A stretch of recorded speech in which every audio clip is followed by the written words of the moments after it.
Assalamualaikum warahmatullahi wabarakatuh. Halo teman-teman semua, kami dari kelompok 1 kelas FISA-C akan membahas mengenai senyawa organik yang bernama propilen.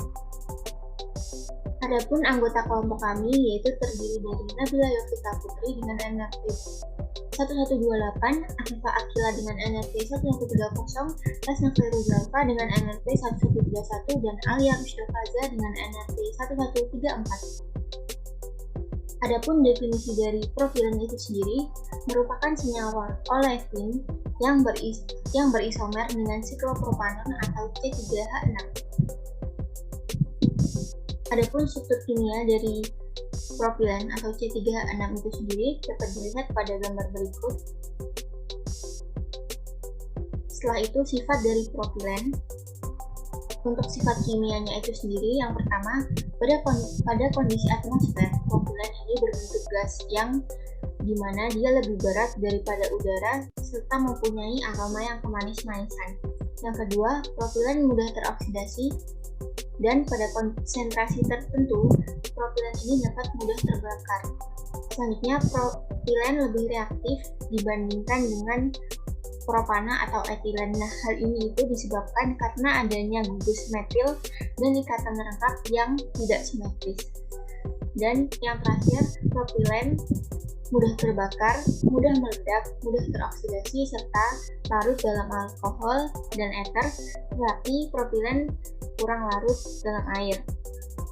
Untuk rumus kimianya itu sendiri, yaitu C3H6, massa molarnya sebesar 42,8 gram per mol, densitasnya pada suhu 30 derajat Celcius sebesar 0,609 gram per mili, titik leburnya yaitu sebesar min 185,2 derajat Celcius, titik didihnya ada pada min 47,6 derajat Celcius, titik nyalanya sebesar min 108 derajat Celcius, dan propilen ini larut dalam air.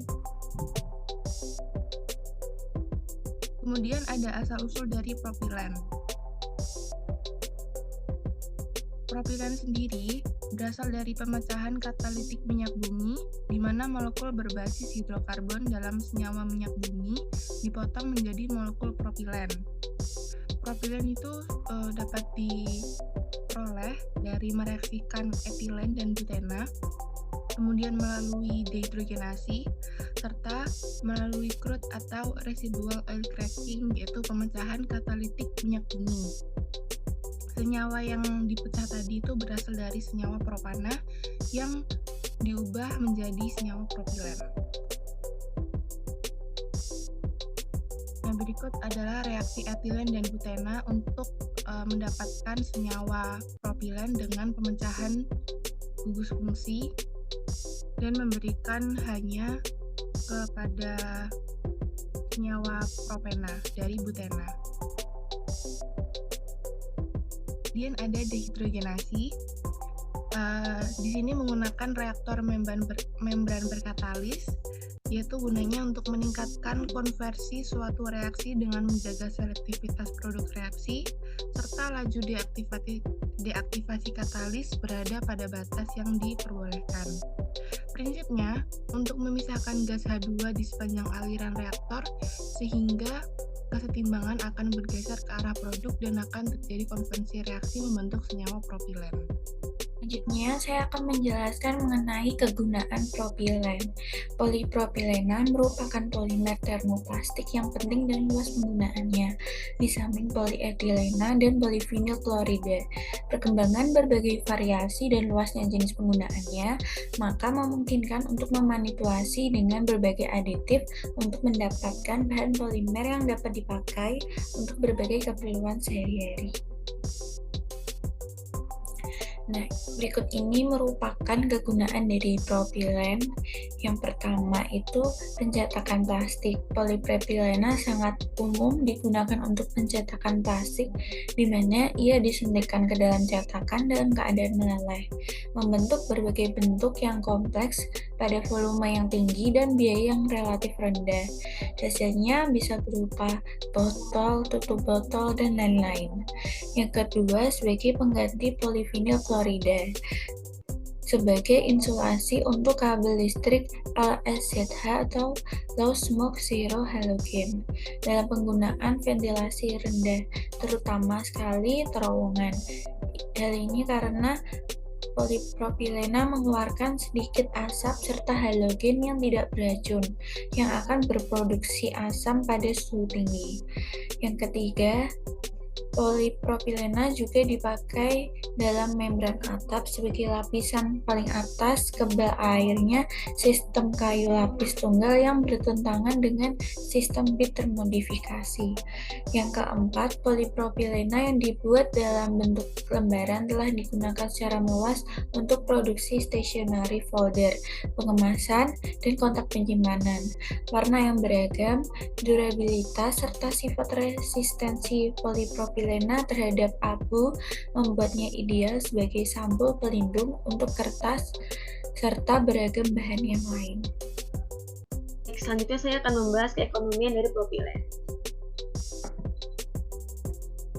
Salah satu industri jenis propilen adalah propilen glikol. Propilen glikol ini digunakan sebagai bahan pengawet maupun pelarut dalam industri makanan, sebagai surfaktan, dan dalam industri kosmetik sebagai pelembab, hingga industri farmasi. Rata-rata produksi propilen di Indonesia mencapai 540.000 ton per tahun. Namun jumlah ini belum mencapai kebutuhan, yaitu 1.160.000 ton per tahun, sehingga sisa kebutuhan propilen perlu diimpor dari negara lain. Untuk kebutuhan propilen glikol yang diimpor dari negeri mencapai 36.547.542 kg pada 2019. Ini berdasarkan BPS Statistik Indonesia tahun 2019. Dan sedikit meningkat dibandingkan dengan tahun 2015 sekitar 35.217.807 kg berdasarkan BPS Statistik Indonesia tahun 2015. Dengan melihat potensi pasar yang cukup besar di Indonesia, kebutuhan produk propilen glikol yang besar diharapkan dapat diproduksi secara masif dan mampu mendiri dengan memanfaatkan sumber daya berbasis nabati, khususnya gliserol yang merupakan produk samping dari biodiesel. Untuk sintesis propilen glikol dapat dilakukan melalui proses hidrogenasi gliserol dengan katalis CuZNO Al2O3. Dari hasil kajian terekonomi, biaya produksi untuk propilen glikol sebesar $0,76 per kilogram atau Rp10.802 per kilogram diperoleh ketika umpan hidrogen berasal dari proses SMR gas alam, sehingga produk dari propilen glikol yang didapatkan tidak sepenuhnya dari sumber daya terbarukan.